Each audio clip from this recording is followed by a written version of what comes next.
All right, going to be touching on the top 5 core plays in NBA DFS today. If you guys enjoy this video, make sure to give it a like and subscribe. So core play number 5 for me is just going to be the Brooklyn Nets players. I know I'm kind of cheating there, but at the same time, like, yes, we just kind of want to continue to load up on them. And that's kind of the theme of the day as well. They are still pulling in a lot of ownership. And once again, Nick Claxton is looking like he could be a very strong leverage rank play as well, where he was coming in low owned yesterday. I think he'd be kind of a priority given his price point and also given the production that he most likely have at this price tag. Now, this would very much be a bet on the game staying close. If the game does stay close, then Claxton should be able to get there and he should be able to get a double-double as well. So if I'm prioritizing the Brooklyn Nets, I'm not saying I would prioritize like Claxton over Sumner or Thomas, but given his ownership, I think this could be a strong leverage spot once again tonight. That being said, Ben Simmons is expected back. He could be a decent price point play. We don't exactly know what his role is going to be. DFS and also Dinwiddie could be active as well, which would then make Cam Thomas and also Sumner not a play that we can be on. But these players, Cam Thomas, I think we continue to roll with the hot hand here at this price tag if we get news that Finney Smith and also Dinwiddie are going to be out, because at their current price tags, especially Sumner getting a price discount, like he is too cheap if those two players. And that's why I'm grouping them together, because we don't have that trade / I guess inactive news just yet. So core play number 4 is going to be Xavier Tillman. He is just at a cheap price tag. 4.6 is a very cheap price tag going against the Chicago Bulls.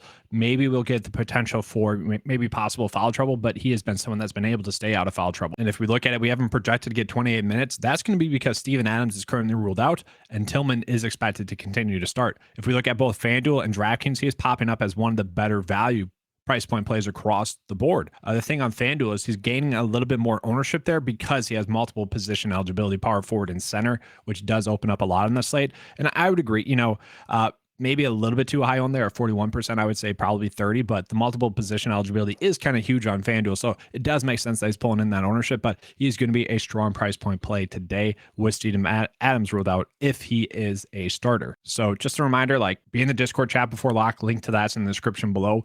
We can confirm stuff like that and answer all you guys' individual questions as they come in. Chuck will be in there live before lock.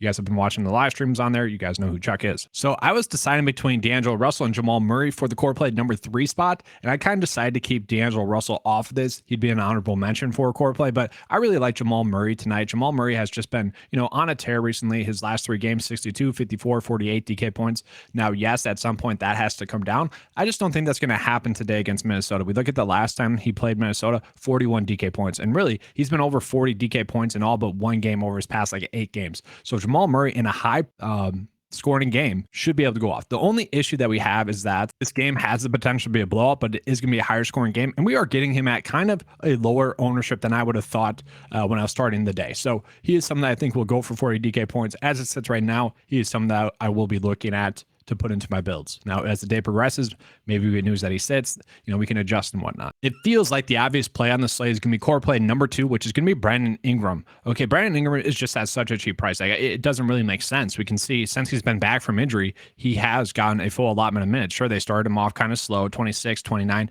but it was revved up to 33, 36, and then 32. So we can assume that those minutes are going to be in the 30s to maybe even 35, okay? And if they are, this is just such a cheap price tag because we are expecting 35, 37, 48, 45 DK points. We're expecting that normal production that he has, about a 37.3 fantasy points. So he is someone that is gaining a lot of ownership on this slate. And so that's the only worry, is that because he's so cheap on both DraftKings and FanDuel, everyone's going to be on him. And it's just kind of the obvious play. And so, we only have him projected for 17 right now. He's probably going to get more minutes than that, probably 30. Okay, so as the day progresses, that'll be something that updates, and then he'd be popping up as a strong value price point play. The nice thing about him on FanDuel is that he can be a small forward and shooting guard. So I'm a little bit shocked that at 7.8, he's not higher than that, kind of like with Tillman in that regard, where he was higher owned on FanDuel because of the multiple position eligibility. I kind of thought that'd be the same for Ingram there. So maybe a chance to gain some leverage on the field, but he just makes sense. Do I think he'll still be 52% projected own come lineup lock? Maybe not. It might be lower than that, but as it sits right now, it's just the correct move. And so core play number one, and this is kind of the unfortunate side of this slate right now, is that he is only center eligible on DraftKings. So we got to pick and choose here, like who we want to be on. But if we pull up the OF index, we can see that he is the second best play on the board tonight when we are considering price point. OF index is loving him. And then we got Nick Claxton popping up there as well. CJ McCollum, you could look at like Jamal Murray's up there as well. So all strong plays there, but he is coming in as the second best play. And now why is that? Because it's a very strong matchup going against OKC. This is a very easy matchup. He should be able to go out and dominate. He should be able to get a double-double, score, over 30 points or around 30 points in this matchup, as long as the game stays close enough for long enough. Now, a lot of people are worried about LeBron like overshadowing the game and whatnot. Maybe, but at the same time, AD is the correct play. And right now, like in this strong matchup at a cheap price tag, I would say relatively cheap price tag, only coming in at 10%. Okay. And that game is a high scoring game as well. So this is a nice chance to gain some leverage on the field as well, I think. So now to give you guys a first look build with this, the issue with this slate right now is that, can we fit Jamal Murray in there? Right now, I would rather get up to AD. So I'm going to go ahead and put Ingram in the guard spot and then get AD. And now just to close out the build with some good value that we have, if we can. I don't know if we'll be able to get to Jose Alvarado there. We're prioritizing some other guards there. So, Kyle Anderson, maybe at 4.9, we can plug and play for now. Potentially Jaden McDaniels. Those are some of the values that we could possibly fit in. Sarge is someone we could potentially play as well, like okay value price point play.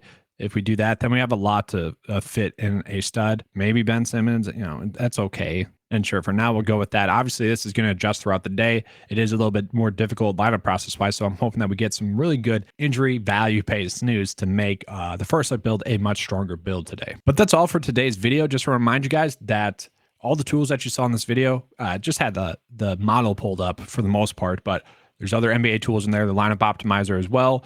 Make sure to check that out. Links to that are in the description below, as well as the link to the Discord chat and where we go live before lock, answering you guys' questions. That's all for today's video. Hopefully you guys enjoyed it, and as always, good luck.